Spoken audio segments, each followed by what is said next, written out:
Hello everyone, आज हम आपके लिए लेकर आए हैं अनसीन पैसेज। सीटेट और एमपीटेट दोनों में आपके अनसीन पैसेज आते हैं जो पेडागोजी से संबंधित भी होते हैं, जिनके क्वेश्चंस अलग अलग तरीके से आपसे पूछे जाते हैं। यहाँ पर मैं आपको एक चीज़ बता दूँ कि अनसीन पैसेज यानी कि अपठित गद्यांश हो या पद्यांश हो, वो किसी भी परीक्षा का प्लस पॉइंट होता है स्टूडेंट के लिए। कैसे बेटा? अपठित में से कई क्वेश्चन तो ऐसे होते हैं जिनके आंसर आपको अनसीन में से आराम से मिल जाते हैं और बड़े बेहतरीन तरीके से मिल जाते हैं। तो आपने अनसीन, अगर आपके पास 8 नंबर का अनसीन आया है तो आप आराम से 6 से 7 क्वेश्चन बड़े आराम से उसमें से सही कर सकते हैं। तो वो किसी भी बच्चे के लिए प्लस पॉइंट होता है अनसीन का आना एग्ज़ाम में। और सीटेट में तो आप जानते ही हैं पूरे 15 नंबर के 2 अनसीन आते हैं। अब बात करते हैं हम गद्यांश या पद्यांश की। तो मैं आपको बता दूं कि सीटेट में अगर आपने लैंग्वेज फर्स्ट में हिंदी डाला है तो आपको एक गद्यांश एक पद्यांश सॉल्व करने को मिलेगा, और अगर आपने लैंग्वेज सेकंड में हिंदी डाला है तो आपको दोनों गद्यांश ही मिलेंगे। ठीक, यानी कि प्रोज। ये बात हो गई सीटेट की। एमपीटेट में जैसा मैंने आपको बताया कि अभी तक एक ही बार हुआ है, तो इसमें भी अनसीन आया था। हो सकता है मे बी पॉसिबल इस बार भी अनसीन आए। तो आपको दोनों परीक्षाओं के लिए ये अनसीन आपकी बहुत हेल्प करेंगे। मैंने बोला था 5 या 10 अनसीन आपको करके बताऊंगी, जिससे आपको इनको करने की प्रैक्टिस हो जाएगी। तो हम बात करते हैं सबसे पहले अपठित शब्द की। अपठित शब्द का अर्थ होता है अपठित, यानी कि ना पढ़ा गया, यानी कि जो पहले ना पढ़ा गया हो उसे हम कहते हैं अपठित। ठीक, पहले पढ़ा ना गया हो। अब हमारा तरीका क्या होता है, हमें बचपन से सिखाया जाता है कि आप जब भी अपठित करने जाएं सबसे पहले उसके प्रश्न पढ़ें। आप प्रश्न पढ़ें, उस प्रश्न से मिलता जुलता शब्द देखें और उस लाइन से उसका आंसर निकालना है। और ये सरल तरीका होता भी है, नो डाउट इट वर्क्स। लेकिन प्रॉब्लम हमारे साथ अब क्या होती है कि कई बार ये तरीका तब बहुत काम करता था जब हमारे पास ऑप्शन नहीं होते थे, जब केवल क्वेश्चन होता था और उसका आंसर हमें अपनी लैंग्वेज में लिखना होता था। तो अगर हम 4 बच्चों ने 4 अलग अलग तरह से आंसर लिख दिया, लेकिन हमने वो मेन पॉइंट उठा लिया है, तो हम चारों को बराबर नंबर मिलना था उसका।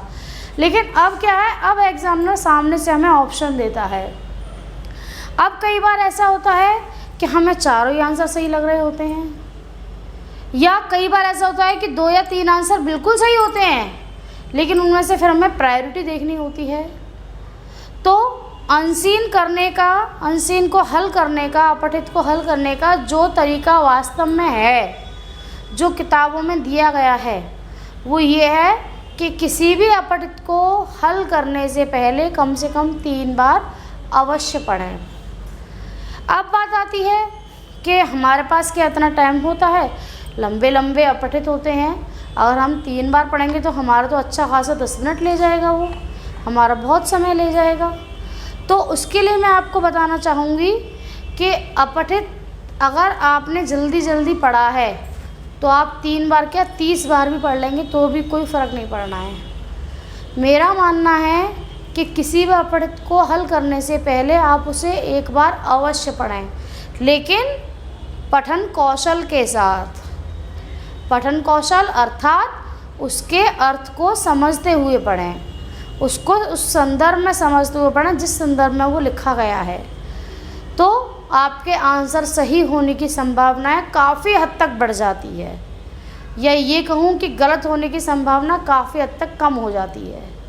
ठीक, तो हम शुरू करते हैं अपना पहला अनसीन। हमारा पहला अनसीन है ये। तो पढ़ना शुरू करते हैं और उसको हम उसी तरीके से पढ़ेंगे पठन कौशल के साथ, यानी कि अपने पाठ के अर्थ को समझते हुए पढ़ेंगे, क्योंकि ये अपठित है, हमने पहले नहीं पढ़ा है। ठीक है, बच्चों के सकारात्मक आत्मबोध के लिए यह ज़रूरी है कि उनकी सकारात्मक छवि को उभारा जाए। किसके लिए? सकारात्मक आत्मबोध के लिए। क्या ज़रूरी है कि उनकी उस छवि को उभारा जाए। आप जानते ही हैं कि इस सकारात्मक छवि के बनने में बड़ों की, परिवार, समाज, हम उम्र साथियों की बहुत बड़ी भूमिका होती है। किस चीज़ को उभारने में? सकारात्मक छवि को उभारने में किसकी भूमिका होती है? परिवार की, हम समाज की और हम उम्र साथियों की, हमारे बड़ों की। ठीक, ये सभी बच्चे को किस नज़र से देखते हैं, यह बच्चे के लिए अत्यंत महत्वपूर्ण होता है। बच्चे के लिए महत्वपूर्ण क्या होता है कि ये सभी लोग उसे किस नज़रिए से देख रहे हैं। ठीक, सकारात्मक नज़र माने सकारात्मक छवि और नकारात्मक नज़र माने नकारात्मक छवि। ठीक, बच्चों की क्षमताओं, योग्यताओं में विश्वास करना और इस विश्वास को बच्चों तक संप्रेषित करना भी उतना ही अनिवार्य है जितना कि उस पर विश्वास करना। कई बार ऐसा होता है कि माता पिता, परिवार, समाज, उसके साथ ही बच्चे पर विश्वास तो करते हैं, लेकिन उस विश्वास को उस तक पहुंचाते नहीं हैं। मतलब उसे ये बात नहीं बताते कि हम तुझ पर विश्वास करते हैं। तो यहाँ पर कहा जा रहा है कि इसको संप्रेषित करना भी उतना ही अनिवार्य है जितना कि इस पर विश्वास करना अनिवार्य है। अगर आप किसी पर विश्वास कर रहे हैं तो इस बात को जताना भी बहुत ज़रूरी है कि हमें तुम पर विश्वास है। ठीक, अनेक माता पिता अपने बच्चों से बेहद स्नेह करते हैं लेकिन कभी प्रकट नहीं करते। ऐसी स्थिति में बच्चों तक उनके स्नेह का संप्रेषण नहीं हो पाता और बच्चों एवं उनके अभिभावकों के बीच संवादहीनता अपना प्रभाव दिखाने लगती है। ऐसा कई बार होता है, पहले तो काफ़ी हद तक होता था, अब तब भी थोड़ा सा पेरेंट्स बच्चों के साथ लाइट बिहेव करते हैं। अतः यह ज़रूरी है कि माता पिता अपने बच्चे के साथ बातचीत करते रहें और उनकी क्षमताओं को विकसित होने के अवसर उपलब्ध करवाते रहें।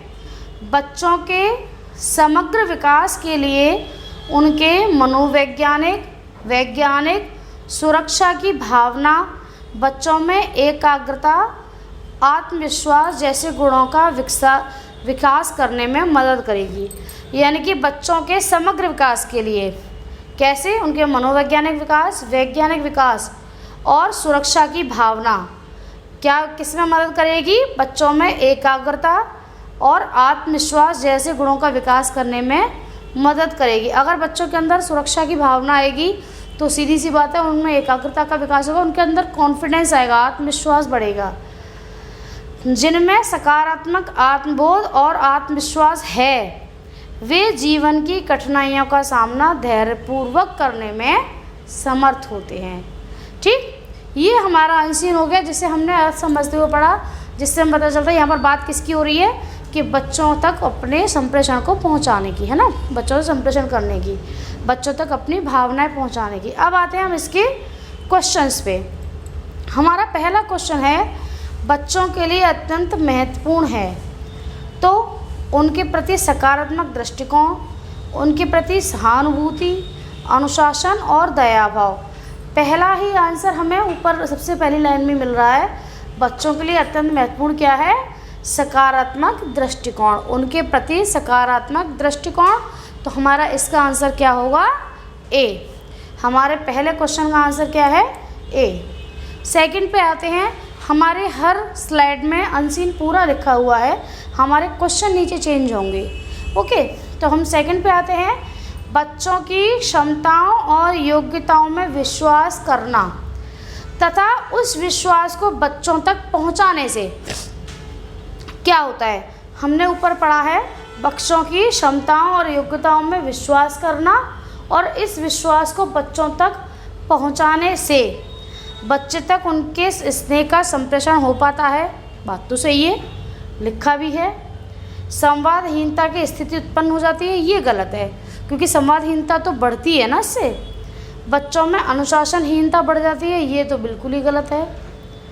बच्चों को आत्मबोध होता है, यह है हमारा सही आंसर है। कैसे? अब यहाँ पर आप देखिए ऊपर वाला भी सही आंसर है क्योंकि हमारी स्लाइड कह रही है, हमारा अनसीन कह रहा है, और हमारे नीचे वाला भी सही आंसर है। लेकिन अगर हम दोनों को कंपेयर करें तो ज़्यादा जो क्लियर कर रहा है बात को वो क्या है, नीचे वाला आंसर हमारा डी। भाई बच्चों की क्षमताओं और योग्यताओं में विश्वास करना और उस विश्वास को बच्चों तक पहुंचाना, तो संप्रेषण तो ये खुद हो गया ना। तो इससे क्या होता है, बच्चों को बच्चों को पता चलता है कि हमारे अंदर क्या क्या क्वालिटीज़ हैं और हमारे घर वाले हम पर किस तरह से विश्वास करते हैं। तो वो उस विश्वास को खंडित करने से पहले सोचता है, उसे ग्लानि का अनुभव होता है। ठीक। हाँ, एक कंडीशन ज़रूर है यहाँ पर कि अगर ये आंसर नहीं होता तो मेरा पहला आंसर सही हो सकता था। अगर यहाँ पर डी आंसर नहीं दिया जाता तो मेरा पहला आंसर सही हो सकता था, लेकिन क्योंकि दो आंसर सही है तो मैं ज़्यादा प्रायोरिटी किस पर देंगे, प्रायोरिटी क्या रहेगी हमारी डी। क्या होता है, बच्चों को आत्मबोध होता है, खुद का ज्ञान होता है। ओके, क्योंकि हमारे पहली लाइन में तो ये कहेंगे ना। ठीक, तीसरे आंसर क्वेश्चन पे आते हैं। तीसरा क्वेश्चन है हमारा, बच्चों और अभिभावकों में संवादहीनता की स्थिति कब उत्पन्न होती है। बच्चों और अभिभावकों में संवादहीनता की स्थिति कब उत्पन्न, संवादहीनता का मतलब क्या है, एक दूसरे से बातचीत न करना। ठीक, जब बड़े उन पर विश्वास करना छोड़ देते हैं, तो गलत है। अभिभावक अपने विश्वास का संप्रेषण बच्चों तक नहीं कर पाते हैं, उनमें लड़ाई होने पर या बच्चों को विकसित होने पर अवसर उपलब्ध कराने पर, विकसित होने के, ये यहाँ पर गलत लिखा है, बच्चों को विकसित होने के अवसर उपलब्ध कराने पर। तो सही आंसर क्या है, सीधा सीधा बी। एक बच्चों में और अभिभावकों में संवादहीनता की स्थिति कब उत्पन्न होती है, क्या लिखा है, संवादहीनता की स्थिति कब उत्पन्न होती है, जब अभिभावक अपने विश्वास का संप्रेषण बच्चों तक नहीं कर पाते हैं। तो right answer is B. Okay, next, कैसे बच्चे जीवन की कठिनाइयों का सामना धैर्यपूर्वक करने में समर्थ नहीं होते हैं। इसने पूछा है समर्थ नहीं होते। हमारी लास्ट की लाइन कहती है कि जिनमें सकारात्मक आत्मबोध और आत्मविश्वास वे जीवन की कठिनाइयों का सामना धैर्यपूर्वक करने में समर्थ हैं, लेकिन क्वेश्चन इसका अपोजिट कर दिया उन्होंने, समर्थ नहीं होते हैं।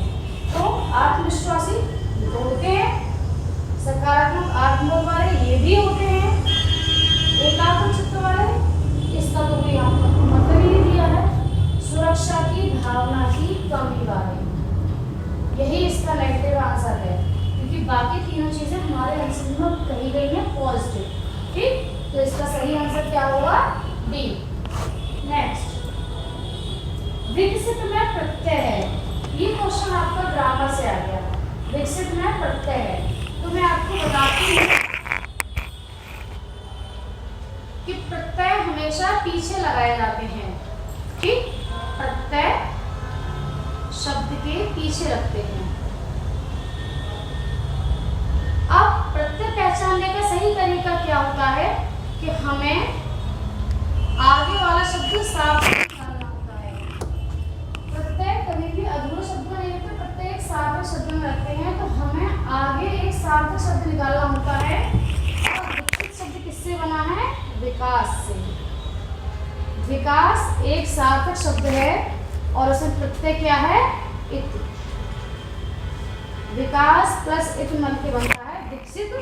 Then right answer is C. ठीक, तो हमारा सही आंसर क्या होगा, सी।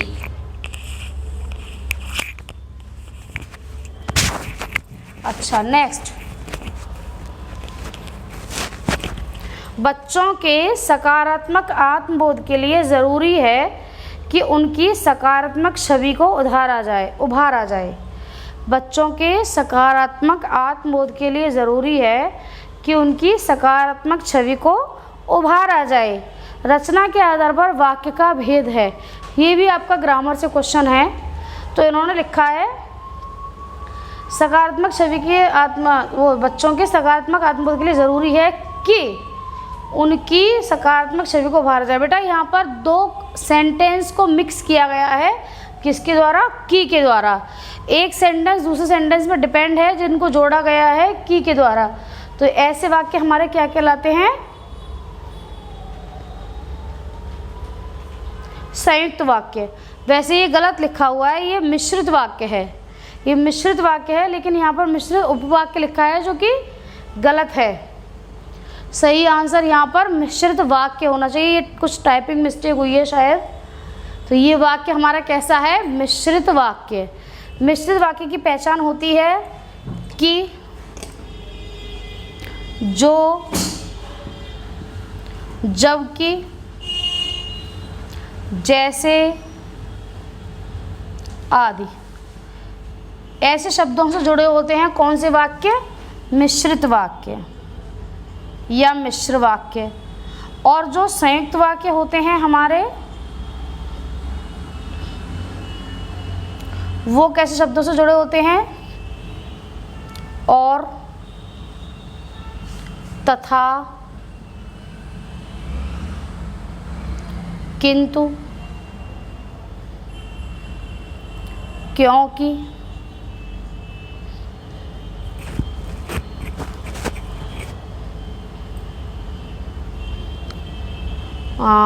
अथवा, लेकिन आदि। तो यहाँ पर वाक्य किससे जुड़ा हुआ है? कि से। तो ये क्या है? हमारा मिश्रित वाक्य। ठीक, सही आंसर हमारा क्या होगा? सी।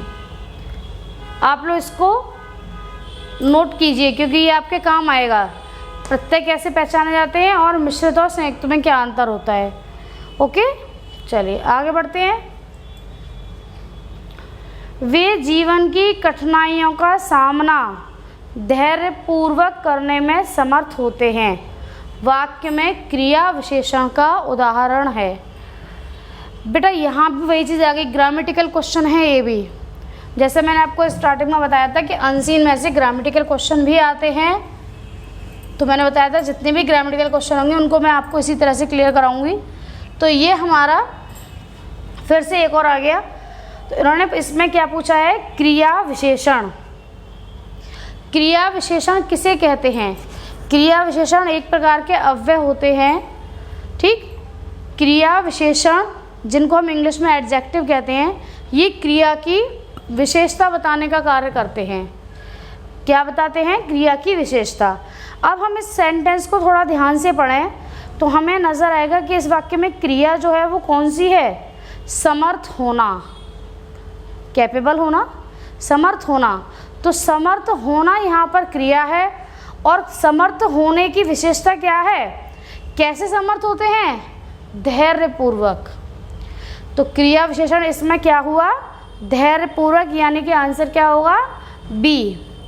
ये थोड़ा सा टफ क्वेश्चन है तो मैं एक बार और आपको बता देती हूँ कि हमें सबसे पहले अपने वाक्य में क्रिया देखनी होती है और फिर जो शब्द उस क्रिया की विशेषता बताता है वो हमारा क्रिया विशेषण होता है। तो हमारा सही हमारे वाक्य में जो क्रिया है वो क्या है? समर्थ होना। और समर्थ होने की विशेषता क्या होती है? क्या है यहाँ पर? धैर्यपूर्वक। कैसे समर्थ होते हैं? धैर्यपूर्वक। तो हमारा सही आंसर क्या होगा? धैर्यपूर्वक। Okay, next. बच्चों की सकारात्मक छवि को उभारना जरूरी है। किस लिए? है ना, बच्चों की सकारात्मक छवि को उभारना जरूरी है। विश्वास के लिए, समाज के लिए, स्वीकारात्मक आत्मबोध के लिए या शिक्षा के लिए। सकारात्मक छवियों को उभारना क्यों ज़रूरी है? सकारात्मक आत्मबोध के लिए। सबसे पहली लाइन कह रही है कि बच्चों के सकारात्मक आत्मबोध के लिए ज़रूरी है कि उनकी सकारात्मक छवि को उभारा जाए। बिल्कुल सेम टू सेम कॉपी किया गया है। ठीक, तो हमारा सही आंसर क्या होगा? सी। नेक्स्ट, सकारात्मक छवि बनाने में की बहुत बड़ी भूमिका होती है। सकारात्मक छवि बनाने में बहुत बड़ी भूमिका होती है केवल बड़ों की, केवल समाज की, बड़ों की, परिवार, समाज और साथियों की, या मनोविज्ञान के ज्ञान की। तो सही भूमिका किसकी होती है? बहुत बड़ी भूमिका किसकी होती है? इन सभी की। ये देखिए आपकी थर्ड लाइन, सकारात्मक छवि को बनाने में बड़ों की, परिवार, समाज और हम उम्र साथियों की बहुत बड़ी भूमिका होती है। Then right answer is C हमारा यहाँ पर सही आंसर है। ये आपका एक अनसीन एक अपठित कंप्लीट हुआ। एक अपठित हमारा एक अपठित यहाँ पर कंप्लीट हो गया। अब जल्दी ही मिलते हैं आपसे दूसरे अपठित के साथ और कोशिश करेंगे कि अगली क्लास में हम 2 अनसीन एक साथ करा सकें। ठीक है, तब तक के लिए थैंक यू।